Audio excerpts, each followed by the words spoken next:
گھر برباد ہو گئے، اتنی تباہی کے بعد اب تھوڑا سا سکون ہو رہا ہے. تو ایسے میں یہ کہنا ہے کہ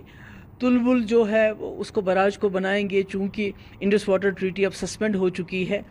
تو مجھے لگتا ہے یہ ایک پرووکیشن ہے. ہم کہتے ہیں کسی طرح سے ہمیں یہاں سکون ہو جائے، آرام ہو جائے، تو ایسے میں مجھے لگتا ہے ہمیں وہ بات کہنی چاہیے جس سے امن بڑھے، وہ بات نہیں کہنی چاہیے جس سے پرووکیشن ہو اور جنگ جیسے حالات پھر سے دوبارہ ہو جائیں.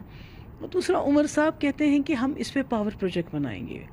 مگر عمر صاحب بھول گئے جب وہ دلی میں بی جے پی میں وزیر تھے اور فاروق صاحب یہاں کے وزیر اعلیٰ تھے 2000 میں،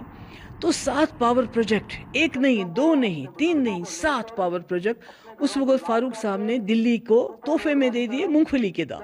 ابھی بھی ہمارے پاس آلریڈی اتنے پاور پروجیکٹ بنے ہوئے ہیں، ہمارے پاس اتنا پانی ہے جس کو نہ ہم استعمال کرتے ہیں، نہ وہ بجلی ہمارے کام آ رہی ہے، پورے ملک کے کام آ رہی ہے، مگر ہمارے کام نہیں آ رہی ہے. تو ایسے میں سمجھتی ہوں کہ عمر صاحب کا یہ کہنا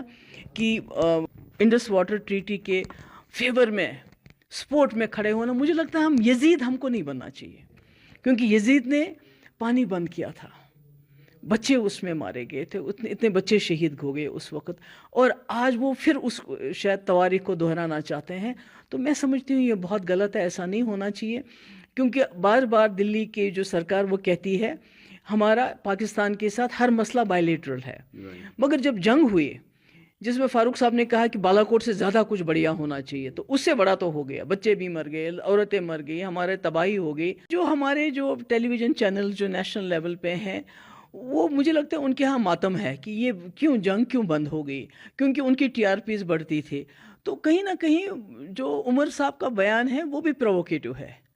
کہ ہمیں تو اب آگ کو بجھانے کی کوشش کرنی چاہیے، آگ لگانے کی کوشش نہیں کرنی چاہیے. جو حالات ہیں ہمارے ملک اور پاکستان کے بیچ میں بہت ہی زیادہ خوفناک ہے، خاص کر جو بارڈرز کے حالات ہیں، جس طرح سے بارڈرز کے لوگ جہاں دونوں طرف سے بچے ہوں، عورتیں ہوں، بزرگ ہوں، ایک تو گھر سے بے گھر ہو رہے ہیں لوگ، اور کئی ہمارے جو لوگ ہیں جاں بحق ہوئے ہیں، جس میں بچے شامل ہیں، جس میں عورتیں شامل ہیں. اور اس وقت میں سمجھتی ہوں کہ ضرورت ہے ریسٹرینٹ کی، امیڈیٹلی ارجنٹلی ریسٹرینٹ ہونا چاہیے، اور ڈی ایسکیلیشن کی ضرورت ہے. اور عقل دونوں، مجھے لگتا ہے دونوں ملکوں کے جو سربراہ ہیں ان کو اس وقت سوچ سمجھ کے سنجیدگی سے یہ جو اس وقت حالات ہیں ان کو ڈی ایسکیلیٹ کرنے کی کوشش کرنی چاہیے.